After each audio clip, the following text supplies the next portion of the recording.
Continuando con el curso para poder desarrollar y en todo caso entender cómo es que se forman los diagramas de Feynman y los términos que estos corresponden, vamos a hacer una breve noción de la teoría cuántica de campos. Ya hemos hecho la teoría clásica, ya tienen ustedes una idea de la teoría clásica.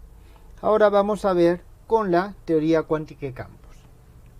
En esencia, no hay mucha diferencia entre lo que hemos hecho, ¿está bien? Lo que hemos hecho y lo que seré y lo que vamos a hacer, pero vamos a hacerlo con un poco de calma porque esto ya nos es importante para los cálculos hacia adelante.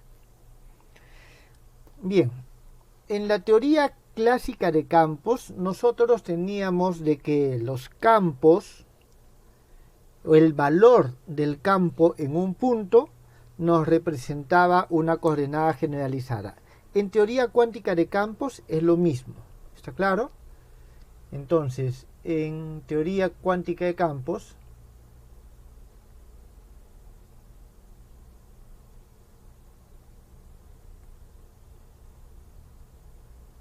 de manera análoga a lo que teníamos nosotros en teoría clásica de campos, tenemos que, vamos a escribirlo así, phi de x, esto que es un phi de t, x,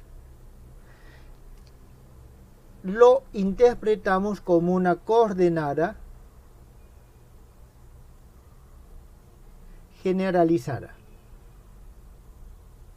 por sus valores que toma en cada punto del espacio tridimensional.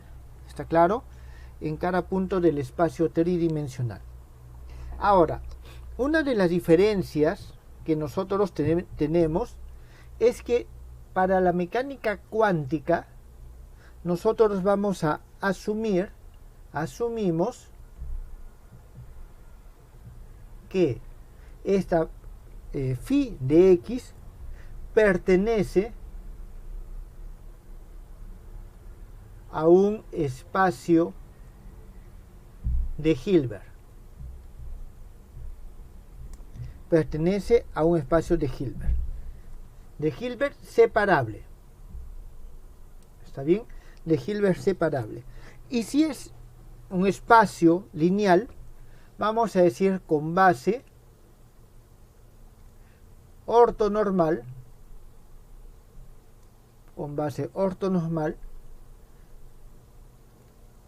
phi sub n de x. En consecuencia, nosotros tenemos que podemos expresar cualquiera de estas funciones, que son nuestras coordenadas generalizadas, en cada punto del espacio, podemos expresarlo de la siguiente manera, como un phi de t, x va a ser igual a la sumatoria con respecto a n de qn de t phi n de x. Entonces, fíjense lo siguiente, aquí teníamos que en cada punto el valor de la coordenada nos da, o el valor del campo nos daba la coordenada generalizada. Ahora tenemos que en cada punto es un espacio de Hilbert que tiene n grados de libertad, en general puede ser, y se toman por lo general infinitos, y en cada punto se puede expresar de esta manera. ¿Está claro? En cada punto se puede expresar de esta manera. Significa que tiene, digámoslo así, una mayor profundidad. Estamos yendo mucho más adentro de la estructura misma. ¿Está bien? Entonces, lo que nosotros vamos a hacer es lo siguiente. Consideramos que estos coeficientes q sub n de t, esos coeficientes q sub n de t, constituyen que estos coeficientes constituyen un conjunto discreto. Un conjunto discreto de coordenadas cuánticas canónicas. Jóvenes, el término cuántico simplemente es porque los objetos con los que estamos trabajando son objetos cuánticos. Ustedes hagan todavía la analogía con el caso clásico, entonces estas van a ser nuestras coordenadas canónicas simplemente. ¿Está bien? Nuestras coordenadas canónicas. ¿Eso qué significa? Que si nosotros tenemos un lagrangiano, construido con estas coordenadas canónicas, aplicamos las ecuaciones de Lagrange, ¿está bien? Y vamos a encontrar las ecuaciones de movimiento. Vamos a partir del lagrangiano y estas coordenadas canónicas, vamos a poder hallar los momentos canónicos. Tenemos el lagrangiano, tenemos los momentos canónicos, podemos hallar el hamiltoniano y escribir las relaciones de conmutación estándar. ¿Está claro? Escribir las relaciones de conmutación estándar. Es decir, nosotros vamos a poder desarrollar toda la mecánica clásica a partir de acá. ¿Eso, jóvenes, está claro? Entonces, estas van a ser nuestras coordenadas canónicas. Nuestras coordenadas canónicas. Voy a escribir lo que acabo de mencionar. Tal vez voy a tratar de abreviarlo. Entonces, dado un lagrangiano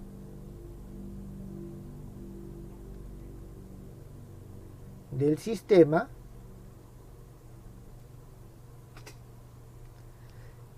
podemos, vamos a decir, escribir las ecuaciones de movimiento, que no son otras cosas que las ecuaciones de Euler-Lagrange, ecuaciones de movimiento, y definir los momentos canónicos. Los momentos canónicos asociados a las coordenadas canónicas. ¿Está claro? Luego podemos calcular el hamiltoniano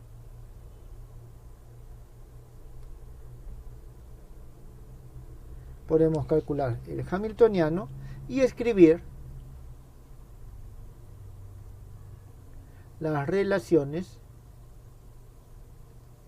de conmutación. Entonces, eso es, jóvenes, lo que vamos a hacer ahora.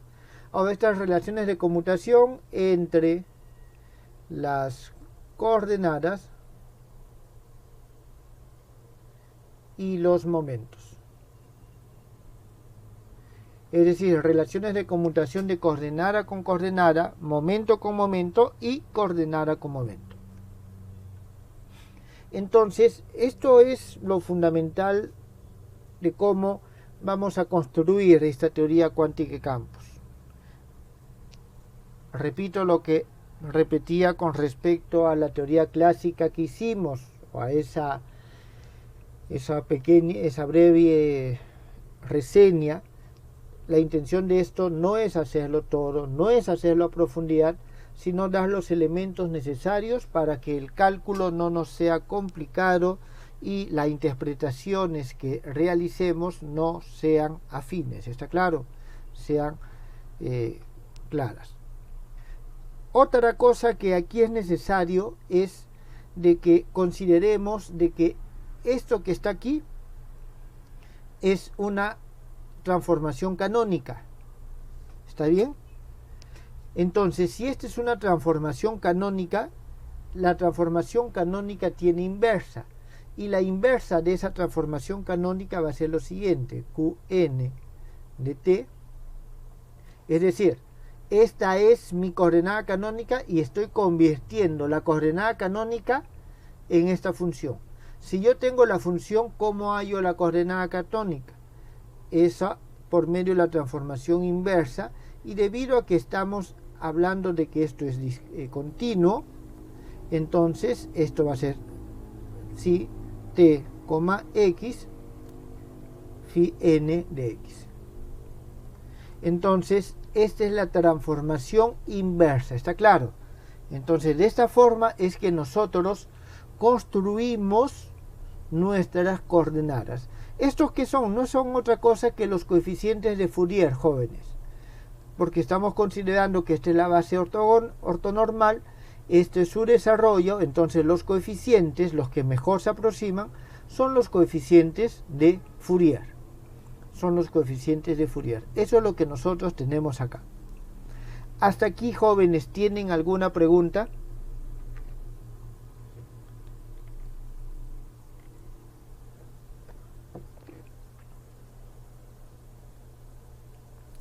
No hay preguntas.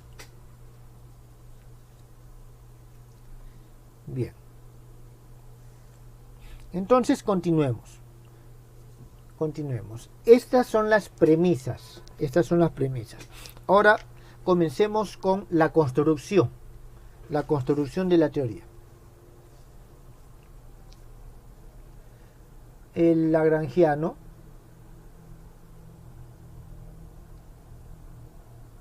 se escribe de la siguiente manera. L de t es igual a la integral de cubo x L t, x. Esto ya lo hemos hecho, jóvenes, nosotros antes. Ya sabemos de que esto que está acá es la densidad lagrangiana. Es la densidad lagrangiana. Entonces, nosotros podemos escribir las ecuaciones de Lagrange. Entonces, las ecuaciones de movimiento serán, vamos a escribir simplemente las ecuaciones de Lagrange. Ustedes ya saben de que para este caso, en el caso invariante o tetradimensional, se va a escribir de la siguiente manera.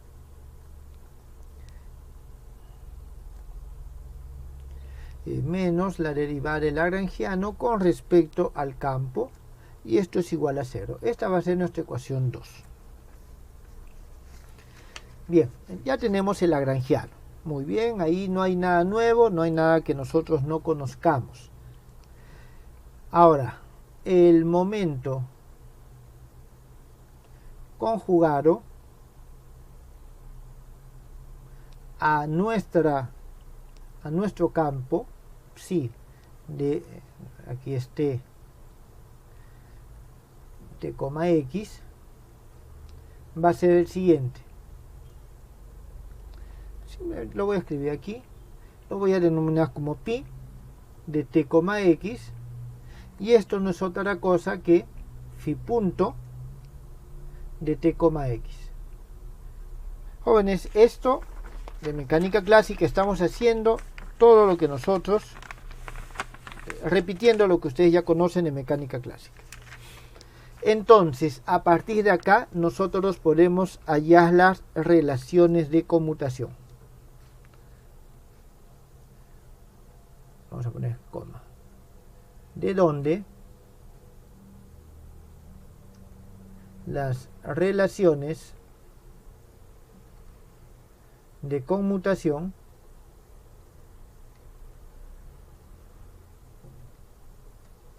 serán. Jóvenes, ustedes saben que en mecánica clásica las relaciones de conmutación son equivalentes a los corchetes de Poisson. Y cuando ustedes trabajan con los corchetes de Poisson de estas coordenadas canónicas, tienen ciertas relaciones. Si no se acuerdan, revisen sus textos de mecánica clásica. Aquí solamente voy a escribirlos. serán, aquí jóvenes hay que tener en cuenta que seguimos teniendo que el h es igual a c y es igual a 1, seguimos con esa aproximación o con ese sistema de unidades. Entonces las relaciones de conmutación aquí son las siguientes: phi de t, x con pi de t, y son, esto va a ser igual a i de al cubo, función delta tridimensional de x menos y.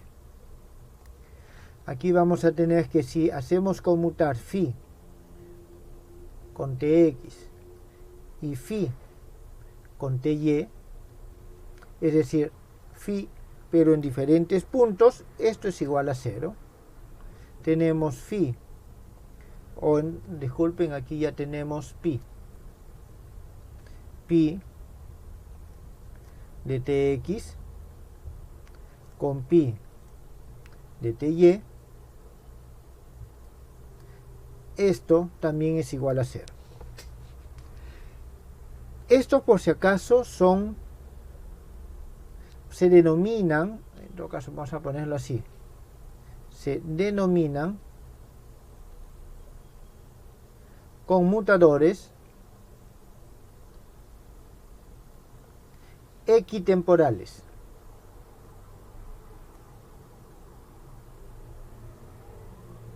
¿Por qué? Porque estamos asumiendo de que todo eso se realiza en el mismo instante de tiempo. ¿Está claro? Todo eso se realiza en el mismo instante de tiempo. Muy bien. ¿Preguntas? ¿Todavía no hay?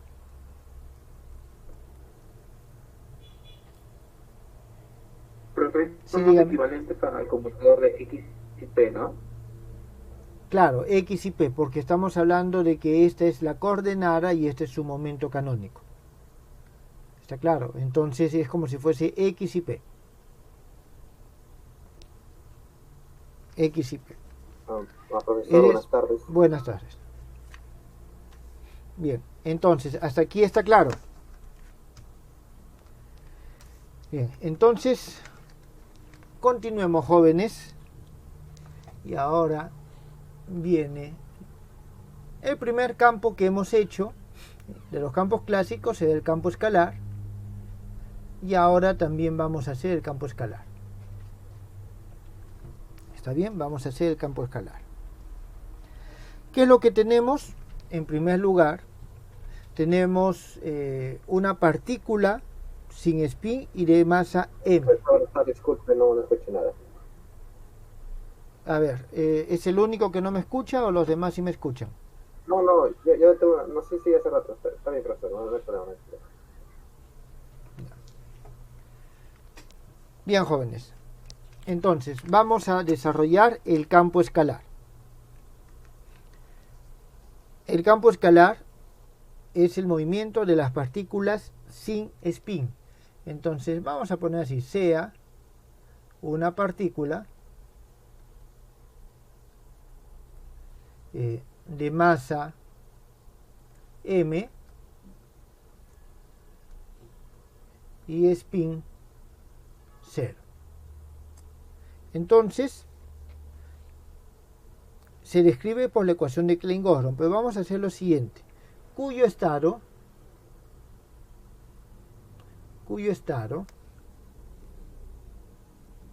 se describe por el siguiente vector.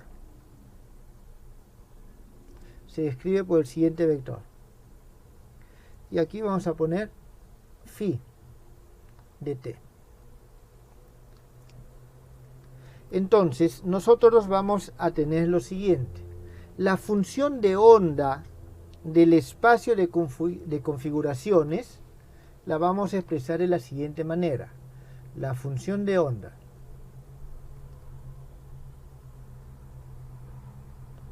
del espacio de configuraciones lo expresaremos de la siguiente manera. Y vamos a decir aquí nosotros lo siguiente, que phi de t, x va a ser igual a x este phi de t. ¿Está claro? Entonces, esta es la función con la cual nosotros vamos a trabajar. En ausencia de interacciones,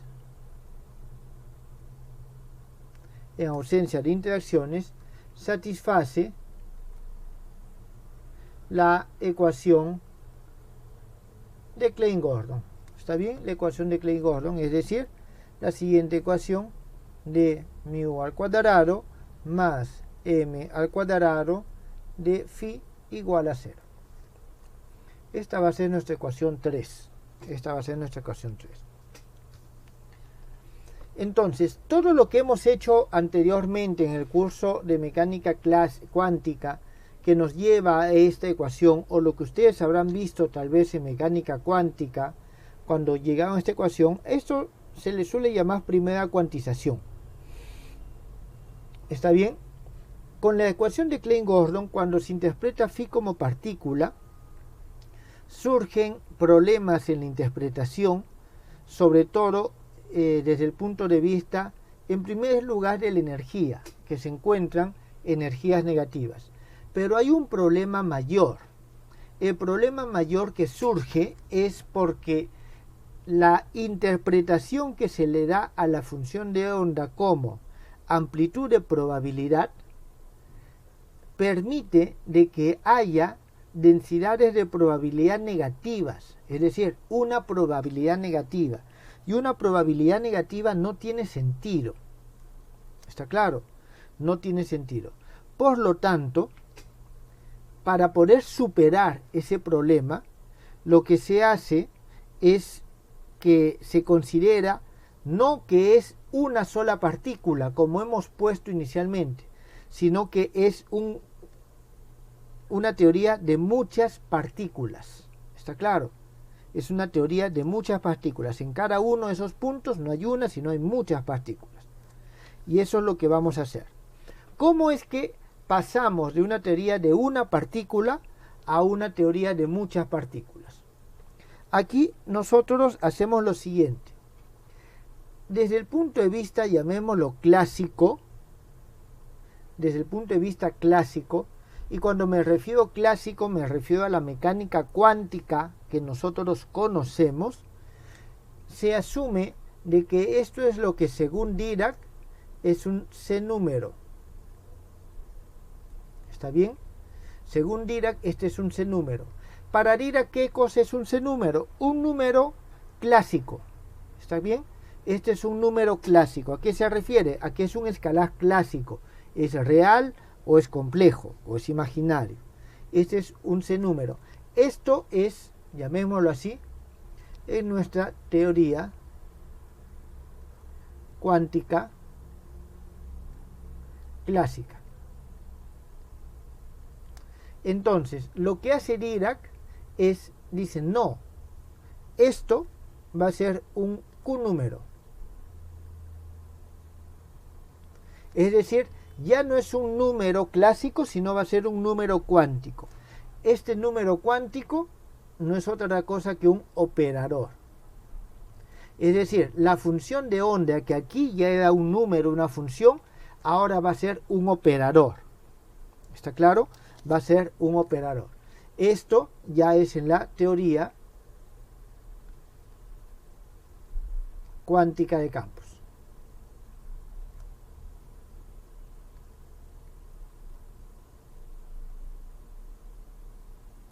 Jóvenes, todo esto, es decir, ese lenguaje, esa nomenclatura, la introdujo Dirac.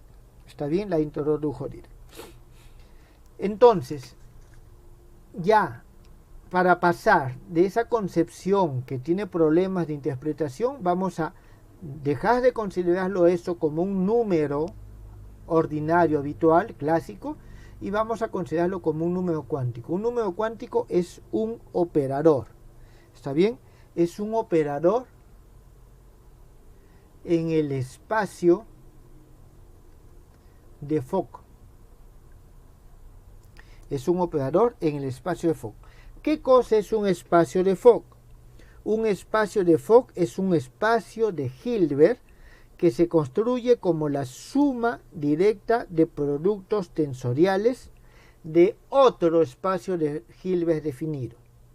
¿Está claro? Entonces, es un espacio de Hilbert. Entonces, se construye como un operador en el espacio de Fock. ¿Está bien? Es decir, como la superposición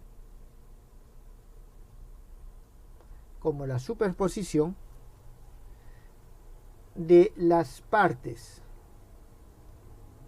de creación y aniquilación. Vamos a explicarlo brevemente a medida que vayamos avanzando. Entonces, el espacio de Fock, como les he dicho, es un espacio de Hilbert que se construye como la suma directa. ¿Está bien? La suma directa de los productos tensoriales de otro espacio. Entonces, va a ser aquí lo siguiente, que este phi de x, entonces va a ser la suma, la superposición de los operadores de aniquilación más los operadores de creación. Cada uno de estos, o sea, estos espacios son los espacios sobre los cuales van a actuar estos operadores. Entonces, esta interpretación o reinterpretación de la función de onda es lo que habitualmente se denomina segunda cuantización. Eso es lo que se denomina segunda cuantización. ¿Preguntas?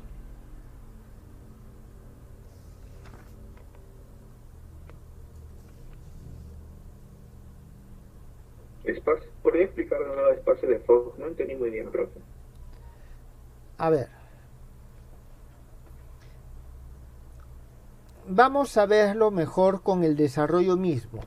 Es decir, el desarrollo se va a dar un espacio de Fock. Lo que pasa es lo siguiente. Cuando ustedes resolvieron en mecánica clásica el oscilador armónico, había un momento en que el oscilador armónico, vamos a poner aquí, el hamiltoniano del oscilador armónico era un medio, a ver, no me equivoco, creo que es A más o por A más 1, ¿correcto?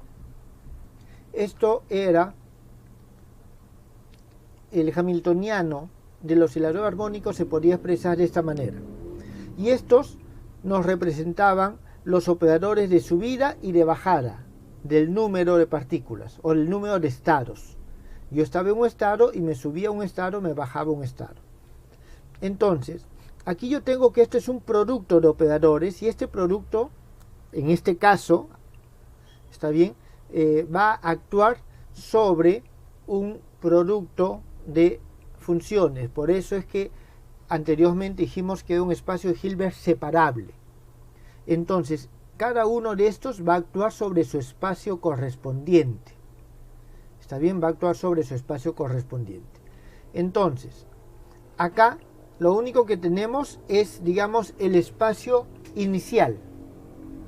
Pero más adelante, nosotros vamos a tener, por ejemplo, el producto de este phi de x por un phi de y, donde van a aparecer productos de estos. Entonces, ese producto es un producto tensorial. ¿Está bien? Y nos va a dar de que los espacios sobre los que actúa es como un producto tensorial, como un producto cartesiano. Como un producto cartesiano. Entonces, nosotros vamos a tener de que cada uno de estos operadores va a tener componentes que generan la creación y otros la aniquilación. Y lo vamos a poder expresar de esta manera. Veámoslo mejor con los ejemplos, jóvenes. Veamos, sigamos desarrollando este campo escalar. Yo creo que con el desarrollo esto debe quedar un poco más claro. Bien. La densidad lagrangiana, dada la densidad lagrangiana,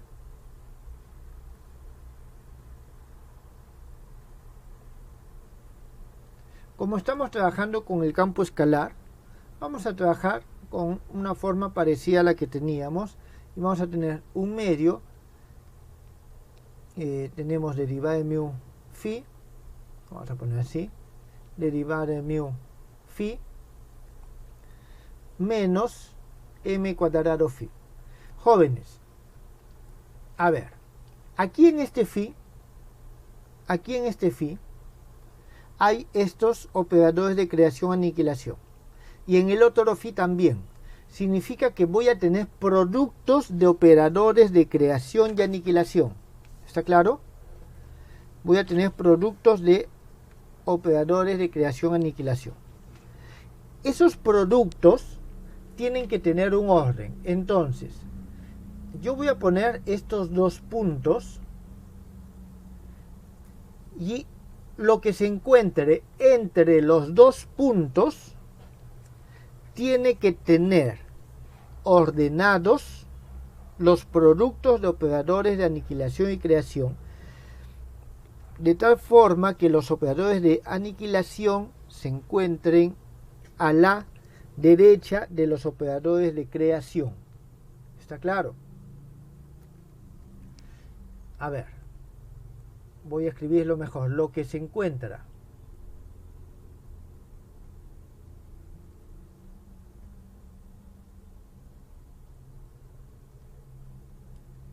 entre los pares de dos puntos, es decir, aquí nosotros vamos a ver lo que está aquí entre los pares de dos puntos, todo lo que está ahí,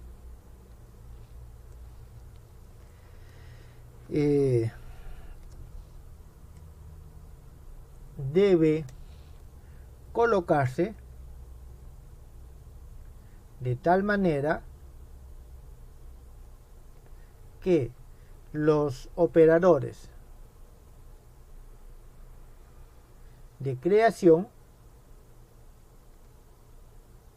estén a la izquierda de los operadores de aniquilación. Más adelante, jóvenes, vamos a desarrollarlo esto en extenso. Aquí solamente quiero mencionarlo porque es necesario. A esto se le conoce como el ordenamiento temporal, o sí, ordenamiento normal. Ordenamiento normal. Es decir, el lagrangiano se tiene que construir de tal forma que esté ordenado normalmente. Los operadores de creación estén a la izquierda y los operadores de aniquilación estén a la derecha. ¿Está claro? Bien, el momento canónico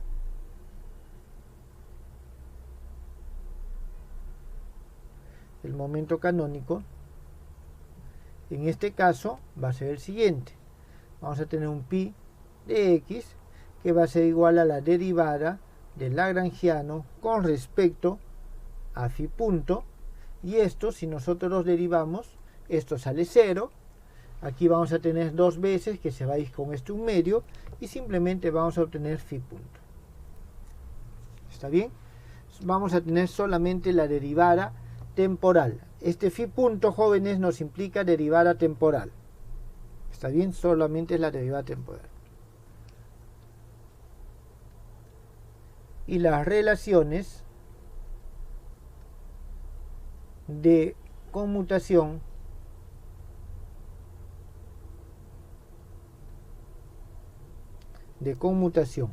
equitemporales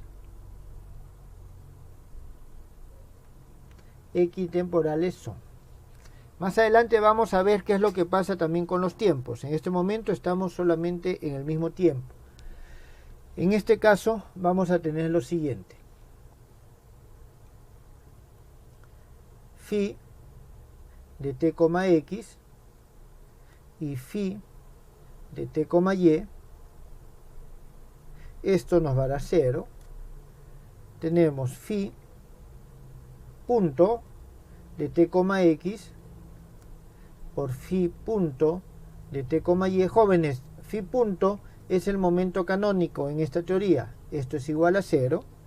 Y tenemos que phi de t, x por phi punto de t, y.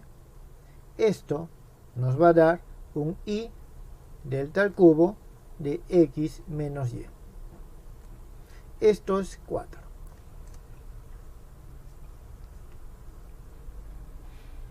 Muy bien. Entonces, de lo que tenemos aquí, nosotros tenemos lo siguiente.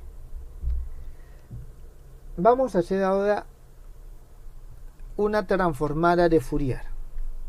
¿Está bien?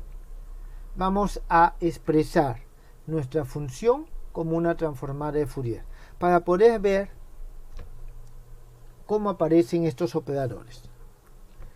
Entonces, consideremos la transformada de Fourier.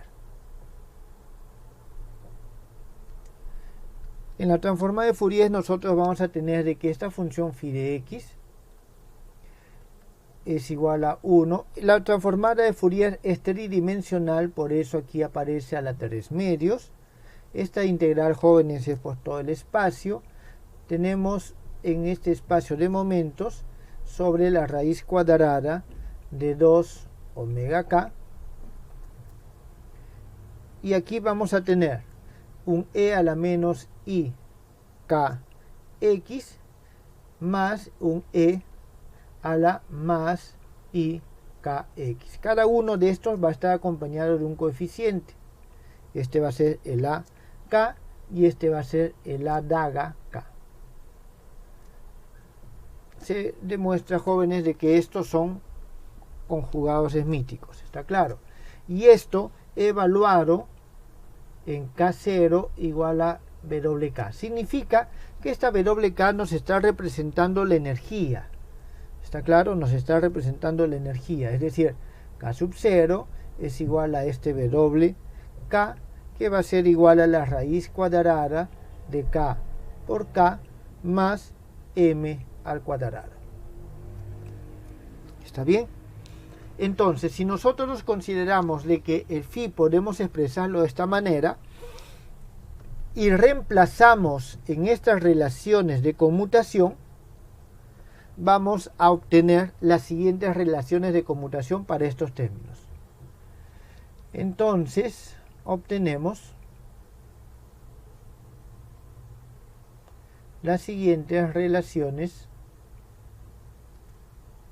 de conmutación.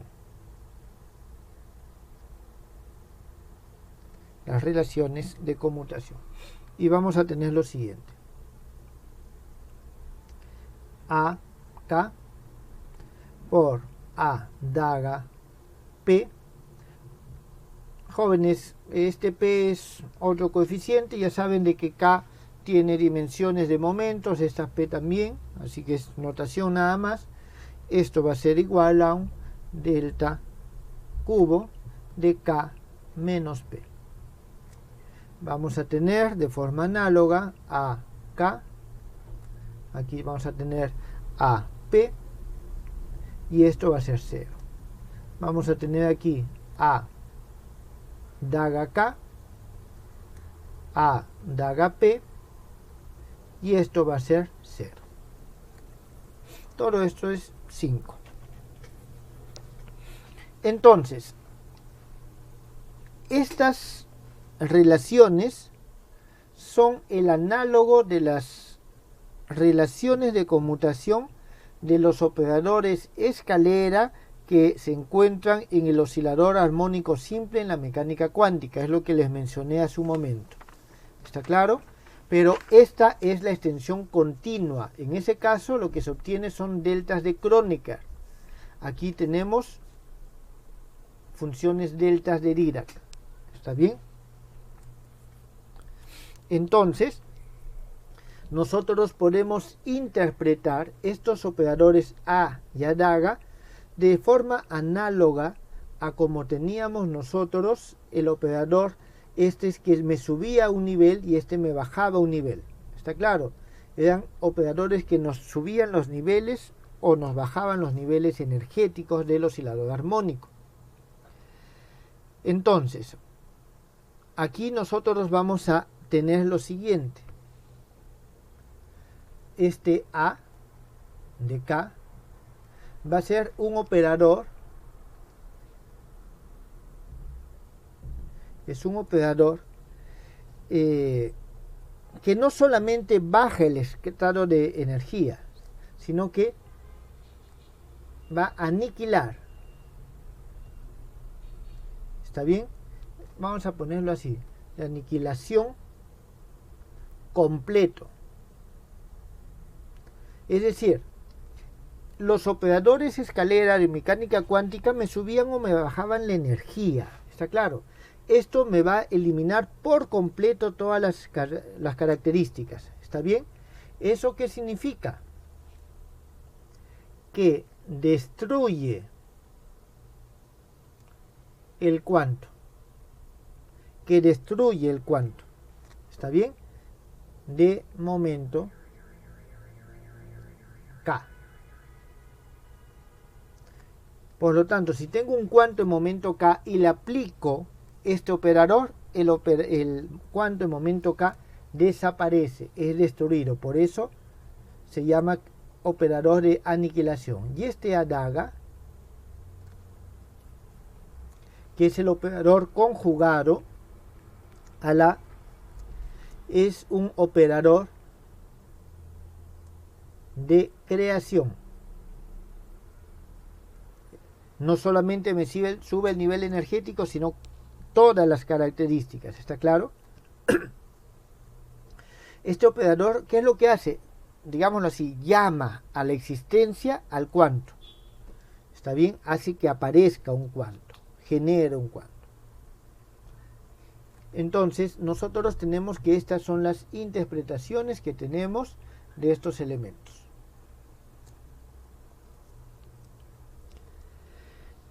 Entonces, a partir de aquí y por analogía, nosotros vamos a hacer lo siguiente, vamos a hacer la siguiente construcción. La densidad hamiltoniana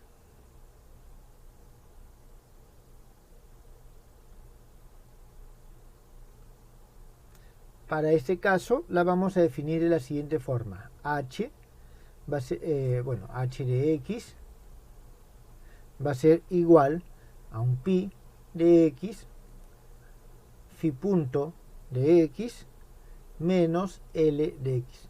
Jóvenes, aquí voy a tener productos de operadores creación-aniquilación. Por lo tanto, tienen que estar ordenados normalmente. A la derecha los de aniquilación, a la izquierda los de creación.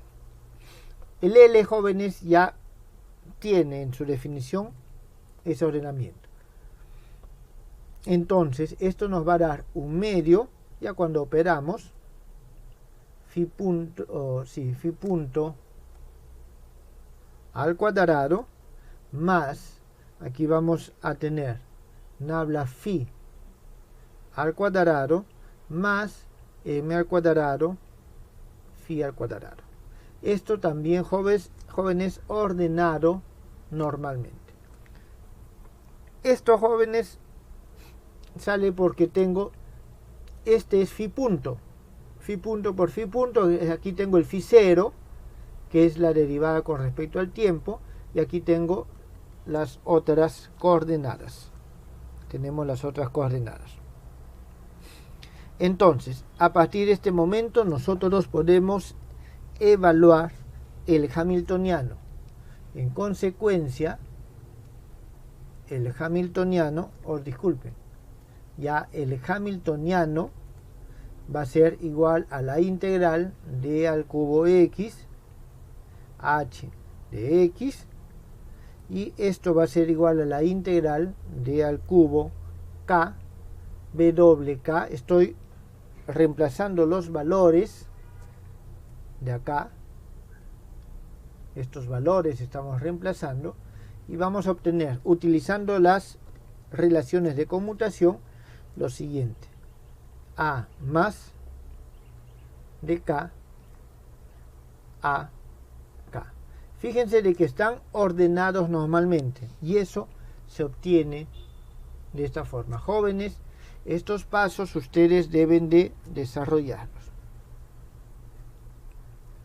Entonces aquí lo que se suele hacer es que este operador adaga K por A, este es un operador y va a ser el operador densidad de número de partículas.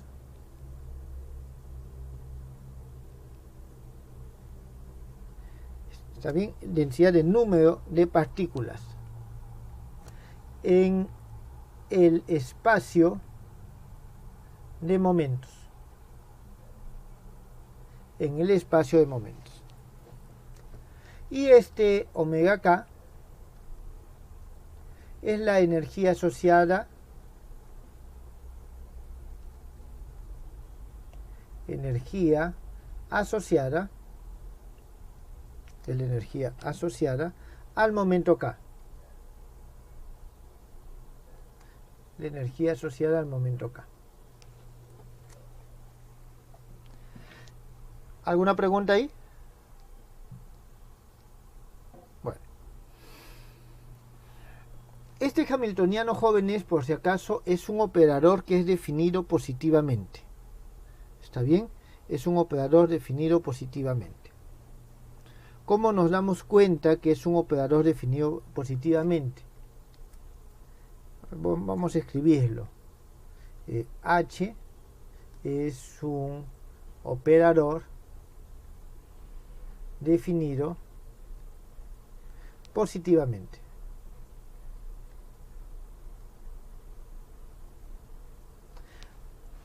Para poder demostrar que es un operador definido positivamente, vamos a hacerlo operar sobre un vector arbitrario. ¿Está claro?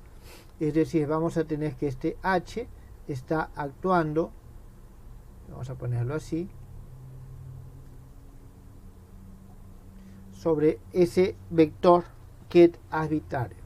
Entonces tenemos esto de cubo K, omega K, y aquí vamos a tener un psi de K, psi de K. Y esto no es otra cosa que el producto escalar del mismo vector, y esto es mayor o igual que 0. Aquí hay que tener en cuenta lo siguiente, donde estamos diciendo que este psi de K no es otra cosa que AK phi. Entonces aquí hay que tener en cuenta que este AK actúa sobre este y este conjugado actúa sobre esto, con lo cual nos da cada uno de estos dos elementos. Entonces esto es mayor que 0, por lo tanto el H está definido positivamente.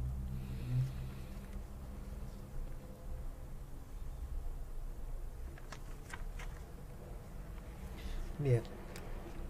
Pregunta, jóvenes.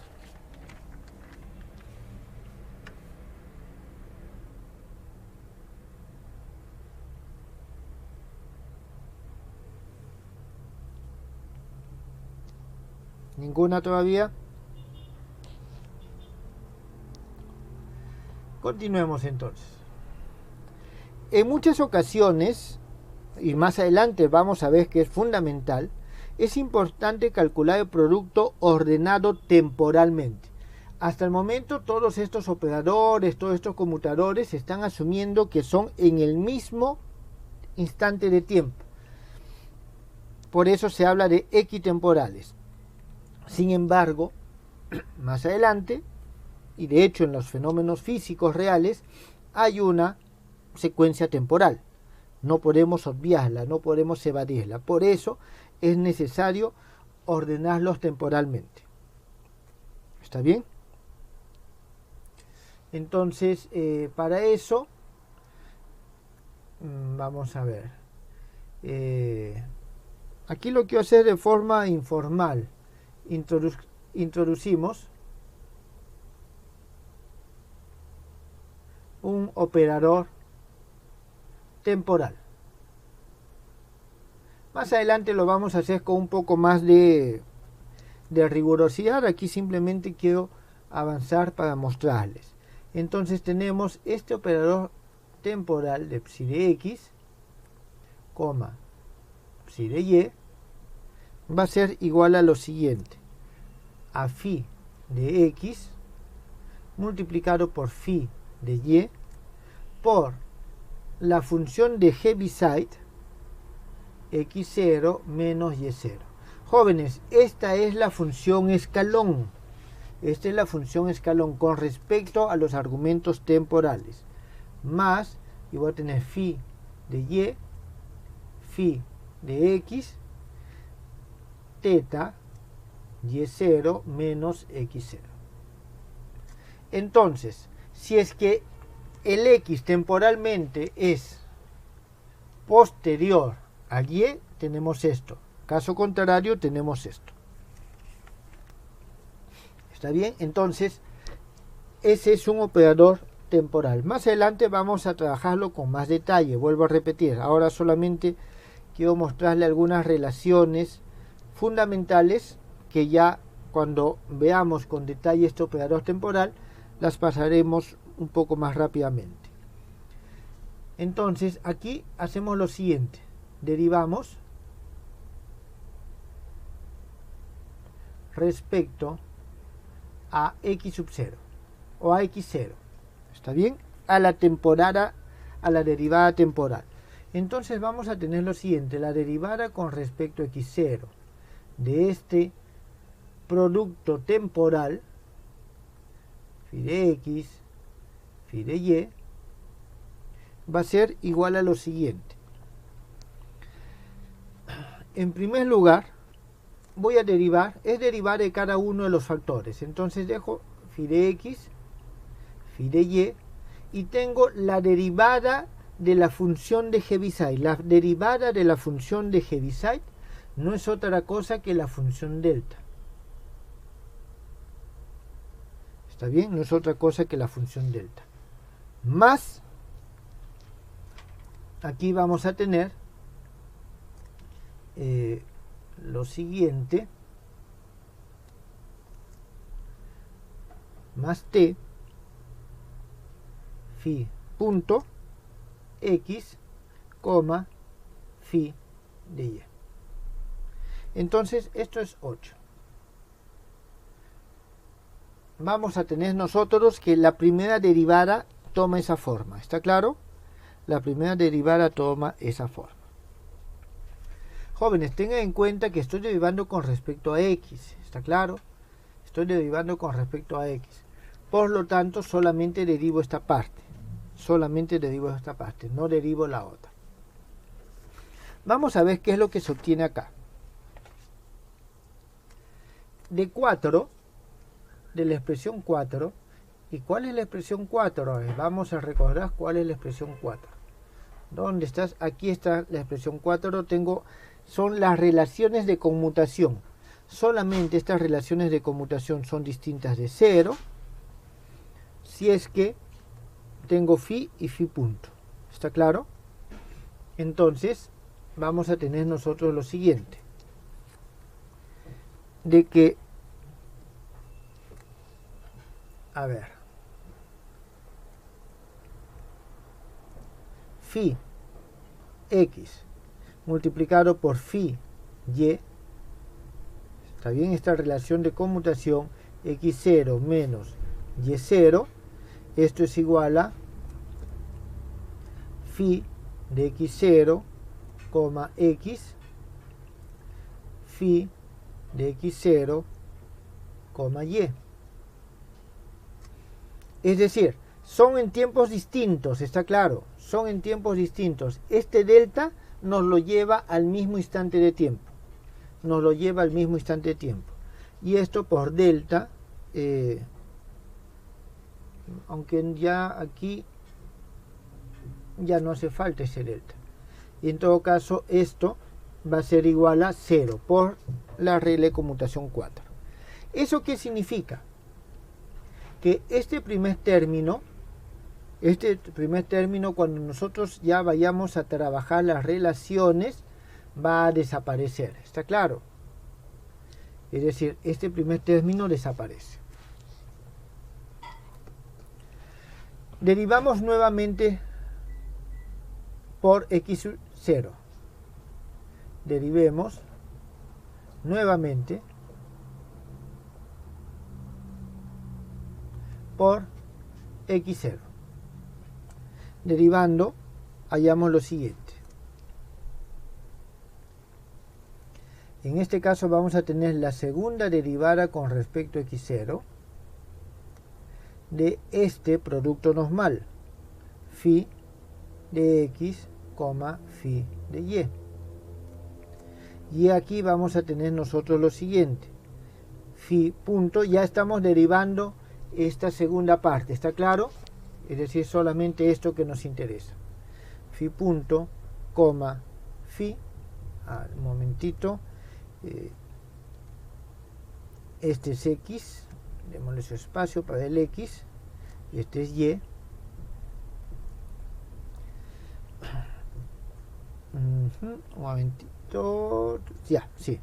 Esto por delta de x0 menos y0 más t de phi 2 puntos x phi de y. Entonces, igual, usando 4, usando las relaciones de conmutación 4, nosotros vamos a tener en este caso lo siguiente. Phi punto de x por phi de y delta x0 menos y0. Esto va a ser igual a phi punto x0, x. Aquí tenemos phi x0, y. Y esto va a ser igual. No, aquí todavía tengo que mantenerlo esto. Disculpen, delta x0 menos y0. Todavía esto se mantiene, porque es este de que está aquí atrás. Y esto es igual a menos i delta cubo de x menos y. Eso es por este paréntesis que está acá, por delta de x0 menos y0. Esto es igual a menos i delta 4 x menos y.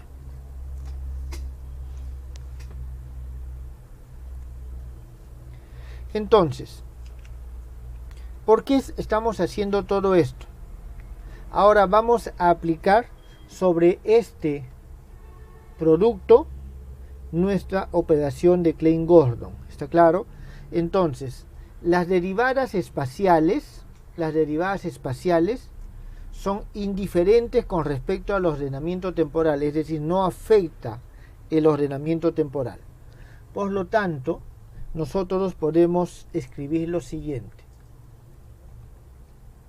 Derivada x cuadrado más m al cuadrado. Aquí el x se refiere a que estoy derivando con respecto a las coordenadas de x, ¿está claro? Aquí tenemos phi x, phi y. Y esto va a ser igual a lo siguiente. Menos i delta 4 de x menos y más t. Aquí tenemos, vuelvo a repetir, no afecta el ordenamiento temporal, por lo tanto puede ingresar de x cuadrado más m al cuadrado phi de x, phi de y. Este operador actúa solamente sobre x y esto va a ser igual a menos i delta cuarta x menos y. ¿Está bien? Es decir, esto se va a hacer 0. Esto se va a hacer 0. Por las consideraciones que hemos hecho anteriormente.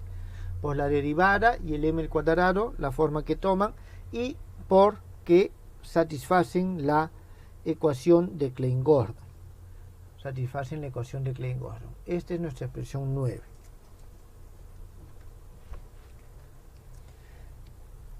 Tomando los valores esperados de la ecuación, obtenemos. ¿Está bien? Vamos a obtener lo siguiente. Aquí vamos a tener dx cuadrado más m al cuadrado. Y aquí vamos a tener los valores esperados sobre el estado de vacío. Ese 0 me indica el estado de vacío. Phi de x, phi de y, 0. Y esto va a ser igual a un, voy a denominarlo y, ese delta f de x menos y. Esto es 10. A esta se le conoce como función de Green de Feynman.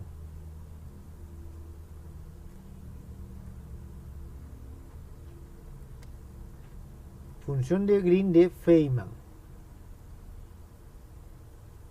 Es decir, es una función de Green que Feynman la introdujo en este momento. Y esta función de Green de Feynman, x menos y, es igual a 1 sobre 2pi a la cuarta integral de 4k e a la menos i k x menos y, todo esto dividido sobre k cuadrado menos m cuadrado más i epsilon, más i epsilon. Esta es la ecuación 11.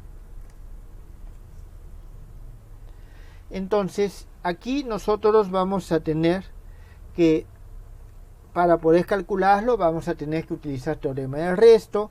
Aquí debemos de tomar un límite cuando epsilon tiende a 0, pero debe tender a 0, y vamos a ver que las relaciones de conmutación nos llevan a eso. Debe tender a 0 por el lado positivo. Bien, jóvenes, esto es en esencia la teoría cuántica de campos, el caso del campo escalar. ¿Tienen alguna pregunta? Bien, si no hay preguntas, yo creo que el día de hoy quedamos acá.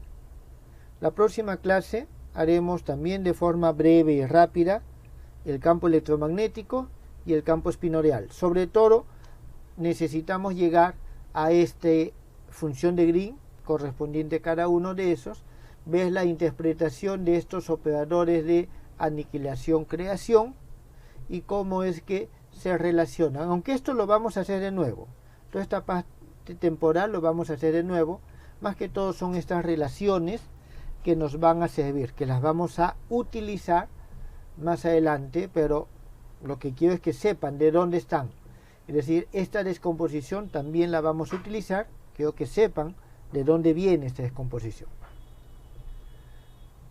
Bien, jóvenes, entonces, si no hay preguntas, ahí quedamos el día de hoy. Nos vemos la próxima clase.